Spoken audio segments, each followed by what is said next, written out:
Good evening, ladies and gentlemen, Ollie number 5 here, and today I'm bringing you a short video on how to obtain the Sage's Coal in Dark Souls 3. So as you can see, we've just started from the Farron's Keep bonfire. If you haven't quite got here yet, then I wouldn't worry too much about collecting coals at this point, as this bonfire is one that's fairly early on. Anyway, you want to follow where I'm going here, so left from the bonfire, follow the torches until you get to this little island here. Sprint over to this one, and then just aim yourself between these two large trees here. Run towards the little tiny slug goo monsters and just run right past them. Run along the wall here until you get to this tower with a Darkwraith standing outside it and an item inside.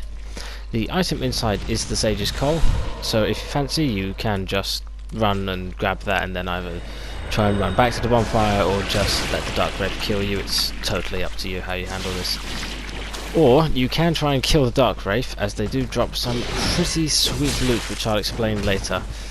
They are quite difficult to deal with, and I do have quite a bit of trouble dealing with this one since I'm using a fire weapon. But I do manage. The best way to get around these Darkwraiths is just to remember they have great poise. You're probably not going to stagger them with your attacks, and they are relentlessly quick, and despite the fact they don't have a shield, the Dark Hand which they use as a shield is very, very effective against a great range of attacks. So just be very cautious and take your time, look for openings.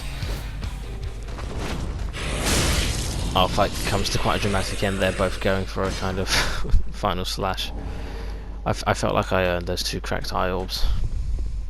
Anyway, this has been a guide on how to grab your Sage's Coal. And now we're going to talk about the Darkwraiths and why they're actually worth killing and the best way to farm them. So the best way to farm these Darkwraiths, in order to get their armor set and the Dark Sword, is to spawn to the bonfire where you fought the Abyssal Watchers, the first Lords of Cinder you'll probably face. The easiest way to take them out is to run along this path here and out to the right, walk past these weaker enemies towards the end of the path where the 2 Darkwraiths are.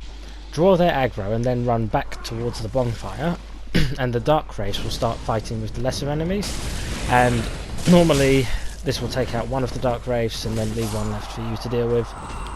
The main reason I'm making this video is because the Darkwraith armor is very good armor, and the Dark Sword that they use is a very strong sword with decent scaling, and it really doesn't weigh much or have many big requirements for you to use, and it's a pretty good sword to get early on if you can get it to drop.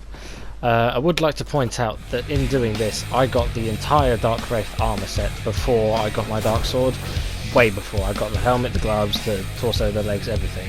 So hopefully this method, by the time you get your Dark Sword, you will have all the armor set as well.